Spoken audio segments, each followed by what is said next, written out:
Hi, my name is Tim Wheeler, and I am the care pastor at High Desert Church, along with being the support and recovery ministry pastor as well. And I get to share with you a few thoughts related to Philippians chapter 2, verses 19 to 21, and here's how they read.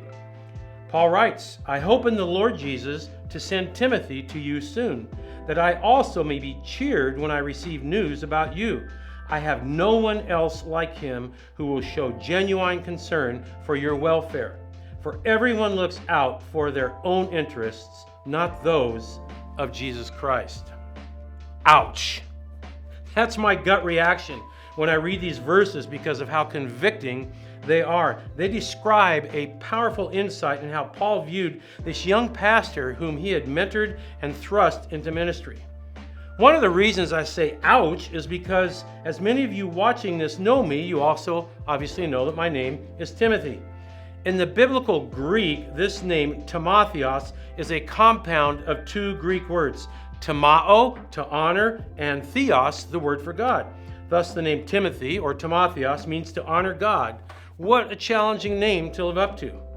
I think it's safe to say that Paul's description of Timothy in verses 20 and 21 portray a man who is living up to his name. It almost seems as if Paul has a long list of names in front of him who have served with him in ministry, and Timothy's name seems to rise to the top when Paul thinks about people who truly care for other people more than themselves.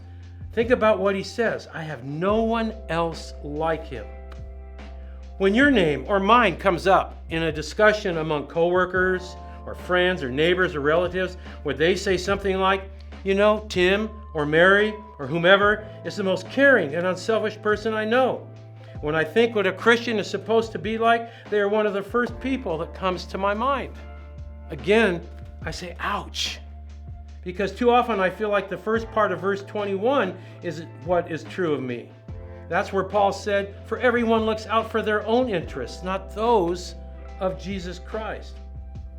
You see, actually, this verse 21 is almost a repeat of verses 3 and 4 earlier in the chapter where Paul wrote, do nothing out of selfish ambition or vain conceit. Rather, in humility, value others above yourselves, not looking to your own interests, but each of you to the interests of others.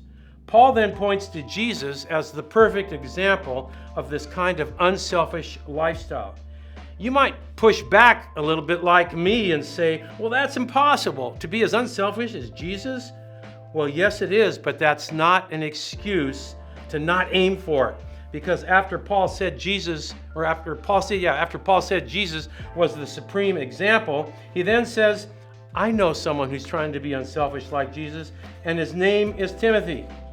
To be fair, we know Timothy had his struggles, as some of the admonitions Paul wrote to him in those two New Testament letters of 1st and 2nd Timothy. But man, he was a guy that was striving to always be unselfish in his life and ministry. So what's the bottom line here? We need to simply seek to live less selfish lives. We need to prayerfully ask God to reveal to us the deep-seated patterns of selfishness in our lives, and ask for wisdom on how to change that.